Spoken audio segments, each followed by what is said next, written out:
Up to the 30, the 20, 10, 5.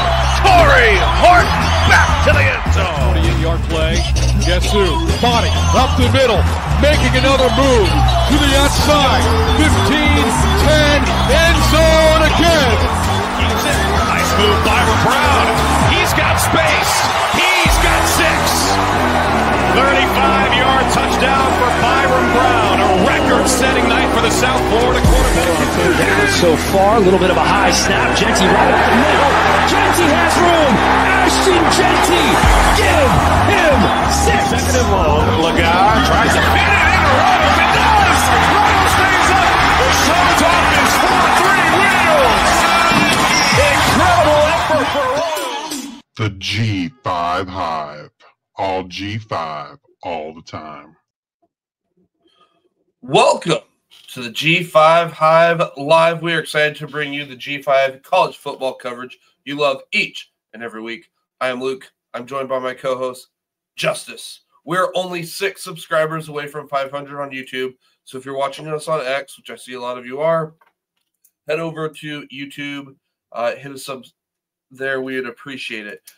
Again, if you're watching us on YouTube, please hit that like and subscribe button. And if you're watching us on X, please give us a follow, a like, a retweet. And if you're listening to us in podcast form, please rate and review. Don't forget, the G5 Hive merchandise store is now live. Link in the YouTube comments as well as pinned on our X page and here at the bottom of the screen. All right. Next up, the Mackey Award. The Mackey Award is given to the nation's best tight end. We have 3 finalists that have been named for the Mackey Award in no particular order. Number 1 has 100 receptions, 1,342 receiving yards, 10 total touchdowns, 750 yards after the catch, 31 missed tackles forced, and 64 first downs, and has a run blocking grade on PFF of 73.2.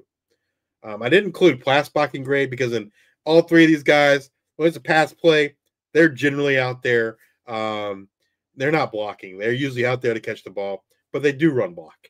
Candidate number 2, 81 receptions, 978 yards, 10 total touchdowns, 573 yards after the catch, 14 missed tackles forced, 54 first downs, and a run blocking grade on PFF of 48.0. Number 3, 56 receptions, 582 yards, 5 total touchdowns, 290 yards after the catch, 3 missed tackles forced, 31 first downs, and a run blocking grade of 54.3. So David in YouTube. He says, well, we can't say it. We're going to give it away. He's going to give it. That comment gives away who number 1, 2, and 3 is. All right. So let's wait a minute. Hey, you might not like PFF grades, but they are what they are. PFF, they chart each game independently of anybody else. They have people watch the games. They chart the games. I don't disagree that PFF grades might not be the best thing there is, but with these 3 candidates, there's a pretty sizable difference. And I think you can glean from that sizable difference. That's my takeaway. I don't know. How do you rank these guys, Luke? I rank them 1, 2, 3. Yeah, I mean, I think to anybody, it's obvious, like, number 3 just had to be named a finalist because they wanted to have 3 finalists. Number 3, in my opinion, doesn't really have a shot to win the award. It really comes down to number 1 and number 2. And I'll talk about David's comment in general. He thinks number 2 because he thinks number 2 is a better blocker. Well, PFF disagrees with you, David. And pretty sizable difference, almost double. Again, you don't have to like PFF grades, but they're telling you that he's not a great run blocker. Number 3 is a better run blocker than number 2. And I've seen a ton of number 3, and he's not great at it either. So, you might not like PFF grades. I understand that, but they are what they are. They are an independent source. There's no bias among them. And when it comes to blocking, those are like, I don't know where else you're going to get a grade on blocking, right? Other than PFF. Other stats you can find other places, but not many people are providing grades on blocking. So it's really down to number 1 and number 2. I'm with Luke. I think the order in which they're presented here is the order in which it should happen. Not to take away from who number 2 is, but number 1 just having a phenomenal year. What else you got, Luke? Anything else before I reveal who the 3 are? I'll talk afterwards. All right. So in case you're wondering, number 1 is Harold Fannin Jr., tight end for Bowling Green. Number 2 is Tyler Warren, tight end for Penn State. And number 3 is Colston Loveland, tight end for Michigan. Yeah. I think, to me, Harold Fannin's having the best tight end year in history. If he's not the best tight end, I don't know what to say.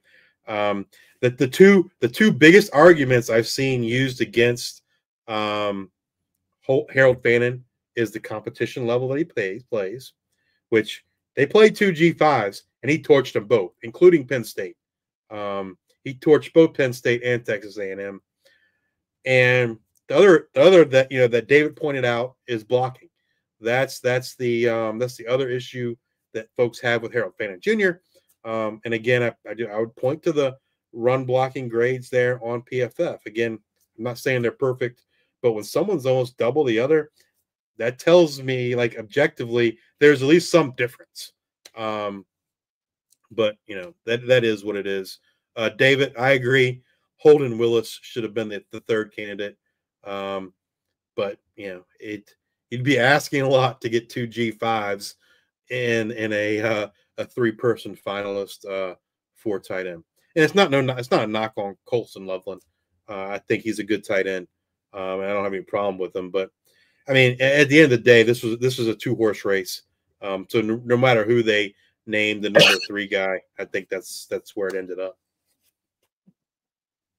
So David and you, Justice, are in agreement that Holden Willis should have been the 3rd. Why not Tanner Koziol? Tanner Koziol, that's another good one. Yeah, Tanner Koziol's had a phenomenal year as well. I forgot all about Tanner. 94 receptions, 839 yards, 8 touchdowns. Holden Willis, 53 receptions, 871 yards, and 6 touchdowns.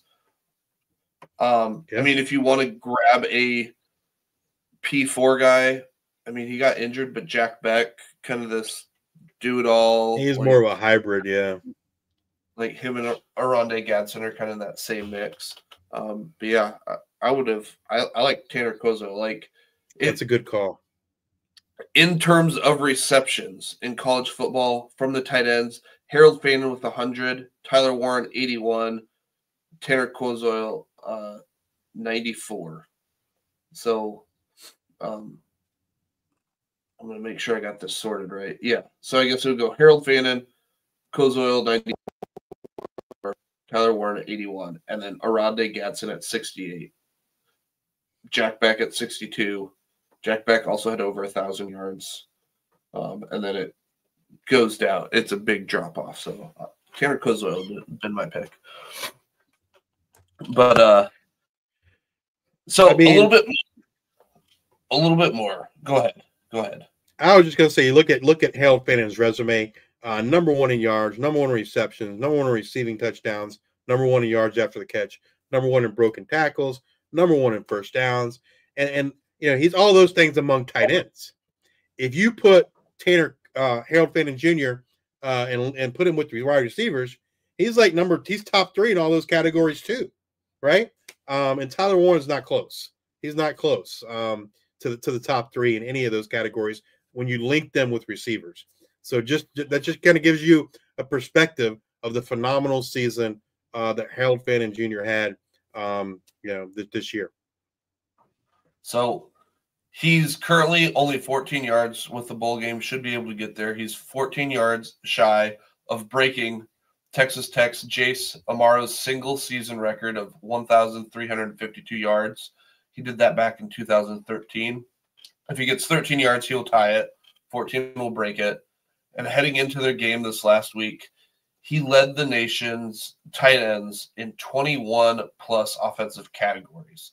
That's like receptions, yards after the catch, first downs, broken tackles, receiving touchdowns, just doing great things all season long. Additionally, Fannin led all tight ends nationwide in receptions of 10 plus yards, 20 yards, 30 plus yards, 40 plus yards, 50 plus yards, 60 plus yards. He was doing it all over the field.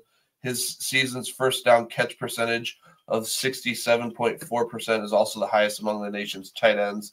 Fannin's 137 receiving yards against Penn State remain the only instance in a season in which the Nittany Lions have allowed a single player to record over 100 yards in a game, receiving yards in a game. His 145 receiving yards at Texas A&M are also the most by any opponent has achieved against the Aggies. Fannin was also the only tight end to be named as a semifinalist for the Blitnikoff Award, which, heck, he could be number 2 in the Blitnikoff if you want to, or number 3. I mean, if you want to be number 3, okay. Probably putting up better numbers than Tet. And yeah, but the 2024 John Mackey Award winner will be revealed on December 12th during the Home Depot College Football Awards show. That's the same for the Blitnikoff. They'll both be announced then. It's going to be interesting. It's going to be interesting to see how the vote shakes out. My personal opinion of all the awards where there's a G5 player as a finalist, the Mackey Award is the one that I feel like the G5s deserve them all. Don't get me wrong, but this is the one like I would be absolutely stunned if Harold Fannin Jr. doesn't win. So often I think these awards, the panels that pick the finalists and the voters, I feel like they think, oh, well, we're doing the G5 a favor by just nominating him as a finalist. It's great. I mean, in the case of the Butkus Award, that was just an absolute joke that Sean Dolak at Buffalo was not a finalist. I don't even know what to say. That was you absurd. and Coach Prime. You and Coach Prime both think the same about these committees because he thought somebody should have been in another conversation for another award. Yeah, the cornerback, the Jim Thorpe. He wasn't in top 3 corner. But yeah, that's a conversation for another day. But yeah, Stop the Steal, Harold Fannin Jr. for the John Mackey Award in 2024. Can't wait till we find out there on December 12th. All right, that does it. Those are our conference previews. Thank you guys all for tuning in. Come back and join us next week as we discuss what happened in all of the G5 Conference Championship games. And always bring you up to date on the latest news and happenings in the world of G5 college football. If you're watching us on X, please give us a retweet, a like, and a follow. If you're listening to us on Apple Podcasts or Spotify, please subscribe. Leave those 5-star ratings and reviews. Again, we're only like 6 away on YouTube for subscribers to being at 500. Go out there and sub to that. We would appreciate it. And thank you all for your support. Until the next time, we are the G5 Hive.